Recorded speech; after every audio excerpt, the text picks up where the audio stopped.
মানসিক স্বাস্থ্য আচ্ছা, আপনি কিভাবে বুঝতে পারেন যে একটা শিশু তার বয়স অনুযায়ী মানসিক ও শারীরিকভাবে বেড়ে উঠছে? অ্যাকচুয়ালি আমরা যখন বাচ্চাদের প্রথম থেকে জন্মের পর থেকে আমরা যখন দেখি, তা আমাদের একটা কগনিটিভ ফাংশন, যেটা ব্রেনের ফাংশনগুলো থাকে, সেগুলো আমরা চেক করি। অ্যান্ড ফিজিক্যাল গ্রোথ, মানে কতটা লম্বা হয়েছে, কতটা ওজন হয়েছে, সেইগুলোও দেখি। সেগুলো ফিজিক্যাল গ্রোথ দেখি। তো শারীরিক শারীরিক স্বাস্থ্যের জন্য খুব দরকার, যেটা বাচ্চাদের কন্টিনিউয়াস ওয়েট গেইন করা, গ্রোথ হওয়া, হাইটটা বাড়া। আর মানসিক স্বাস্থ্য ছোট বাচ্চাদেরও কিন্তু মানসিক স্বাস্থ্যের প্রবলেম দেখা দেয়। এমন নাকি মানসিক স্বাস্থ্য বড়দের বা অ্যাডোলেসেন্টদের হয়, ছোট বাচ্চাদেরও হতে পারে। তো সেখানে আমরা দেখি অনেক রকমের মানসিক রোগ আছে, যার চিকিৎসা আমরা অনেক সময় ড্রাগ দিয়ে করে থাকি, অনেক সময় নানা রকম থেরাপি দিয়ে করে থাকি। তো সেখানে প্রথমেই যেটা দেখবো, বাচ্চা ডেভেলপমেন্টালি কেমন আছে। ডেভেলপমেন্টাল, যেটা গ্রোথ অ্যান্ড ডেভেলপমেন্ট দুটো পার্ট। গ্রোথ হচ্ছে আমরা যেটা চোখে ফিজিক্যালি বাড়ছে, আর ডেভেলপমেন্ট হচ্ছে যেটা ফাংশনালি বাড়ছে। মানে বাচ্চা তাকাচ্ছে মায়ের দিকে, মা যখন কথা বলছে তো মায়ের দিকে চোখে চোখ চাইছে, এদিকে এদিক চোখ ঘোরাচ্ছে, মাকে দেখে হাসছে, অন্যকে দেখে আস্তে আস্তে গ্রোথ যেমন হয়, ডেভেলপমেন্ট তেমন হয়।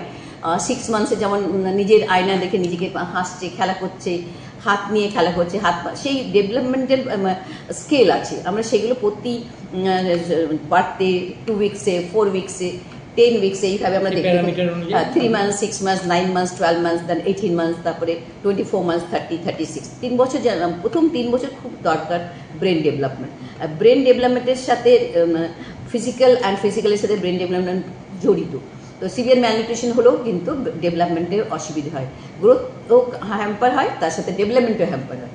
এবার মানসিক স্বাস্থ্য, যেটা অনেক সময় দেখি বিহেভিয়ারাল ডিসঅর্ডার, সেটা বলি বিহেভিয়ার ডিসঅর্ডার, সেটা বাচ্চাদেরও হয়। ওইটা নিয়ে আমি আসছিলাম, আমার পরের কোশ্চেনটাই ওটা। আচ্ছা, আচরণ মানে শিশুর আচরণ, যেমন হঠাৎ করে রাগ হয়ে যাবে, বা খুব জেদি হয়ে গেল, ভয় পেয়ে যায়। আচ্ছা, হ্যাঁ, তো সেটার কি? হ্যাঁ, তো মানসিক, যেটা আপনি জিজ্ঞেস করলেন, বিহেভিয়ারাল ইস্যুস। তা আমরা অনেক কিছু দেখি, যেমন কিছু কিছু আমাদের ভ্রান্ত ধারণা আছে। যেমন একটা হচ্ছে দাঁত কিরমির করা, ব্রাক্সিজম আমরা বলে থাকি, সেটা হয়েছে, তার মানে হচ্ছে ওর কৃমি আছে। সেটা কিন্তু কখনোই নয়, সেটা ভুল ধারণা। ব্রাক্সিজম কিন্তু এক ধরনের বিহেভিয়ারাল ডিসঅর্ডার। তো সেটা চলে যায়। তারপরে থাম সাকিং, অনেক বাচ্চা ইনসিকিউর ফিল করে, দেখি থামটা নিজে আঙুল চুষছে। তো সেটাও হচ্ছে কি, যে একটা সেন্স অফ ইনসিকিউরিটির জন্য ওরা করে, ওটাতে ওরা সেলফ স্যাটিসফ্যাকশন পায়। তো সেটা তাকে ডাইভার্ট করা, সেই আঙুলে সেই সময় খেলাধুলো করা, তাকে পানিশমেন্ট না করা। পানিশমেন্ট করলে কিন্তু বেড়ে যাবে। তা আমরা বকা না করে, পানিশমেন্ট না দিয়ে, তাকে জাস্ট ডাইভার্ট করা, সেই কাজ থেকে অন্য কাজে নিযুক্ত করা, এইভাবে আমরা অ্যাভয়েড করতে পারি। তারপরে যেটা বললেন, জেদ, টেম্পার ট্যান্ট্রাম বলি, হঠাৎ জেদ, এই জিনিসটা চাই তো আমার চাই, না দিলে মাটিতে পড়ে গড়াগড়ি, জিনিস ভাঙা, ছুড়াছুড়ি অনেক বাচ্চা করে, সেগুলো টেম্পার ট্যান্ট্রাম বলি। সেটা আমাদের অনেকগুলো স্টেপস আছে ম্যানেজ করার। যেমন প্রথম হচ্ছে টাইম আউট। ও যেটা করছে সেটা কতটা হার্মফুল, ওর যদি ক্ষতিকারক না হয় তাহলে জাস্ট লেট হিম ডু, করতে দাও, আমি জাস্ট ইগনোর করছি ও কী করছে।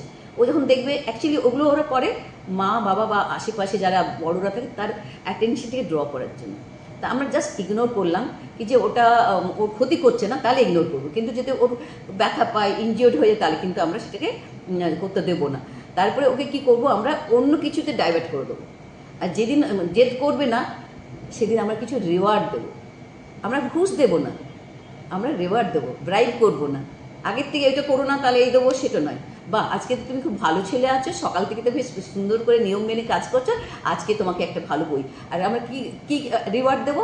কোনো চকলেট নয়, কেক না, বিস্কিট না, আমরা খেলার জিনিস দিলাম, আমরা পড়ার বই দিলাম, গল্প ছড়ার বই দিলাম, এইভাবে, যাতে জাঙ্ক ফুডের দিকে আবার না চলে যায়। অনেকে থাকে, কিছু একটা ভালো করলো, বা বার্থডে হলো, জন্মদিন, তার কিছু একটা চকলেট ধরিয়ে দিলাম, সেগুলো করা উচিত নয়। তার জায়গায় আপনি একটা কার্টুনের বই দিয়ে দিন, একটা গল্পের বই দিয়ে দিন, একটা ছোট্ট কবিতার বই দিয়ে দিন, যেটা ভালোবাসে, একটা রং পেন্সিল দিয়ে দিন।